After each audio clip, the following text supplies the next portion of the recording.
Hello hello বন্ধুরা, আমি তোমাদের সামনে আরেকটি নতুন ভিডিও নিয়ে চলে এসেছি। এই ভিডিওর মাধ্যমে তোমাদের সামনে একটি বড় সমস্যার সমাধান এবং কারণ কি সেটা জানাবো। তো হঠাৎ করে দেখা যাচ্ছে ফোনপে 350 বা 399 এইরকম টাকা কেটে নিচ্ছে, বা টাকা কেটে নেওয়ার কারণ কি। তো তোমাদের যদি কোনো অ্যাপ্লিকেশনে, যেমন জিও হটস্টার, তারপর জিও টিভি বা আরও অন্যান্য প্ল্যাটফর্ম, ওটিটি প্ল্যাটফর্ম, তো তোমরা যদি সাবস্ক্রিপশন নিয়ে থাকো, তাহলে প্রথমে পে করার পর 1 মাস চলার পর যখন নেক্সট মান্থে পড়বে, তখন অটোমেটিকলি তোমার 399 বা 299, যেটা তাদের প্ল্যাটফর্ম চার্জ ওটিটির, তো সেটা কেটে নেবে। তো সেটা কেটে নেওয়া বন্ধ করার জন্যে তোমাদের প্রথমেই চলে যেতে হবে ফোনপে। চলে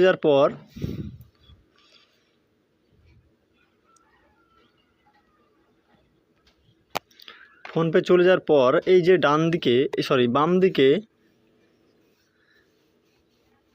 বাম দিকে প্রোফাইল আছে, সেই প্রোফাইলে ক্লিক করতে হবে। প্রোফাইলে ক্লিক করার পর এই যে ম্যানেজ পেমেন্ট বলে লেখা আছে, এইখানে ক্লিক করতে হবে।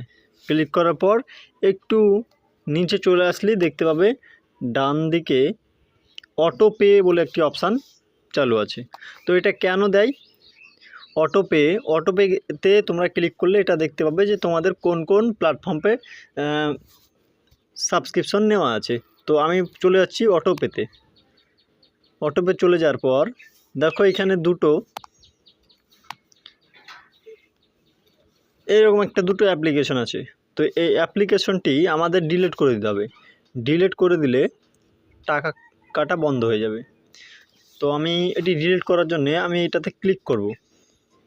ক্লিক করার পর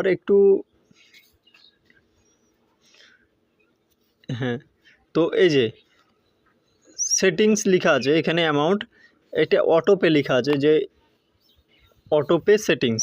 তো এইখানে 199 টাকা কেটে নেবে যদি আমি এটা ডিলিট না করি। তো এই অটোপে বন্ধ করার জন্যে আমাদের চলে আসতে হবে যে ডিলিট অটোপে, সেই অপশানে। তো এইখানে ক্লিক করতে হবে। ক্লিক করে কনফার্ম করতে হবে। কনফার্ম করে নিজের ফোনপে পাসওয়ার্ডটি দিয়ে দিতে হবে। তো এই যে আমাদের ডিলিট হয়ে গেছে। তো তোমরা চাইলে এইভাবে খুব অল্প সময়ের মধ্যে ফোনপের অটোপে সেটিংস অফ করতে পারো। তো ধন্যবাদ বন্ধুরা সবাইকে। তোমরা এইভাবে যদি দেখে এটি বন্ধ করো, তাহলে তোমরা অবশ্যই 300-400 বা অনেক